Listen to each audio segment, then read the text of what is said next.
Ruin my good name? I'll ruin your engagement. Boyfriend's brother was dating a lying, tacky, trashy, selfish gold digger. So my boyfriend's brother, Joe, was dating this girl, Amber, and nobody liked Amber. When I first started dating my boyfriend, Zeke, he asked if I'd like to hang out with Joe and Amber one night, go on a double date.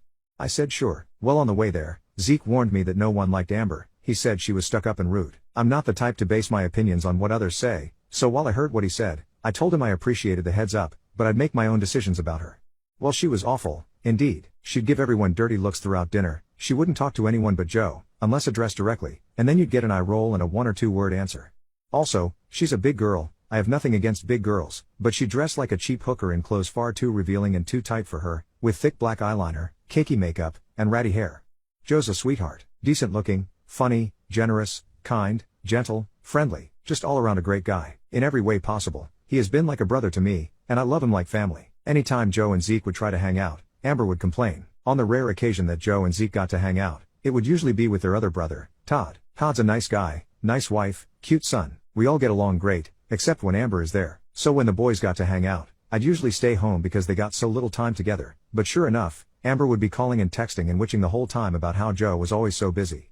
And it's not fair. And when is he coming home? It was ridiculous. At one point, about a year into dating Zeke, Joe called us and asked if we would give Amber one more shot. He invited us to dinner, asked us to really just try, because he loved her and he was at the end of his rope. If she couldn't get along with us, he was done. We all agreed to go. Amber made an effort, so did I. We became friendly, we had lunch and went shopping a few times. Joe seemed relieved. Amber had bought a kitten. Kitten grew into a cat. Then she decided she wanted a lab puppy instead. I asked what she was planning on doing with the cat. She said she was going to drop it off on the side of the road in the country. I begged her not to. I asked her to bring the cat to my apartment, where we are not allowed pets, and I'd find the cat a new home. Just don't drop it off on the road, as a coyote would probably find it and kill it. She laughed and said, I don't care, I hate that cat, I want my puppy.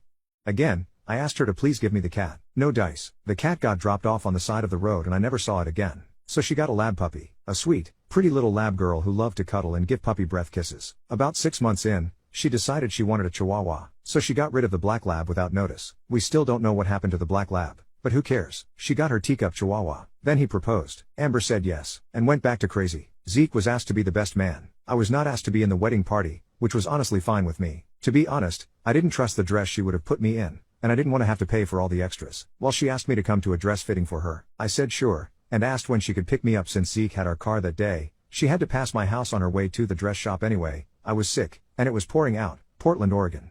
Rain is not uncommon here. Amber replied, no, you can take the bus. I politely said I'd attend a different fitting. She then invited me a few weeks later. I said sure, and planned on going. Well, she canceled on me the morning of the fitting saying she wanted to go with another friend at a different time and if I couldn't get off work, I couldn't come.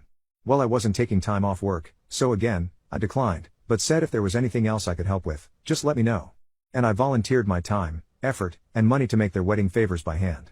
I baked and was going to do a chocolate-dipped cookie for them, and decorate the cookies in their wedding colors, wrap them in pretty bags, and tie ribbon on them for over 100 guests. About a week after that, Zeke and I invited Joe and Amber over for dinner and game night, which is something we all try to get together for on a bi-weekly basis. They came over, and Zeke asked Amber how wedding planning was going. Amber had the nerve to look right at me and say, well, if someone would help me, it would be a lot easier. What? I later sent her a Facebook message that stated since I was not related to her, in the wedding party, or being paid by her that she had no right to ask me for anything for her wedding. And that anything I volunteered to do was because I wanted to and was not obligated to do anything more. That was all I said. No angry words, no meanness, no name calling, just straightforward. Well, she had a field day and told Joe that I called her a witch and jerk. I saved screenshots of the messages, and the messages themselves on Facebook. I tried to tell Joe I didn't say anything mean to her or call her any names, but she had found a way to tamper with the messages and had written in terrible things that looked like they were from me. Zeke knew I never said anything mean to her. He saw the messages before I sent them. He watched me type them, because I wanted to know if he minded me sending them, and wanted to make sure I didn't come across as mean or unnecessarily harsh. Joe wasn't having it. He was, understandably, upset with me, thinking I had said these things. I then found out she had told other people the same lies about me, that I was verbally attacking her, calling her names, etc. None of that was happening, by the way.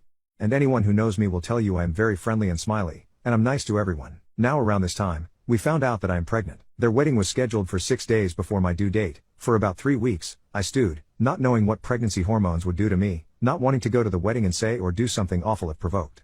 I asked Zeke if he minded terribly if I didn't go, knowing full well, I'd be a hormonal, pregnant mess. He said it was fine. I then asked if I could write her a letter telling her what I really thought of her, bones and all. Zeke said, Go for it, as long as it's all true, but leave Todd out of it. He hates her, but wants to talk to Joe in his own way in his own time. I said that was fine, then reiterated that if I wrote the letter it would be brutally honest, no holds barred, I'm done, kind of thing. And that it could have some backlash from Joe to Zeke, since I'd be telling her exactly how I felt. Zeke said as long as it was true, go for it. So I did. I wrote her a letter telling her how selfish I thought she was, how trashy, tacky, rude, and shallow, what a gold digger she was, that she was a liar, that the way she treated her animals was deplorable, and to never contact me again and to remove my name from her guest list, as I would not be attending. I read it to Zeke, he said it was all true so send it. And I did. 20 minutes later, Zeke's phone is buzzing like crazy with texts from Joe, telling him to keep Grayson in line, she's saying things that aren't okay.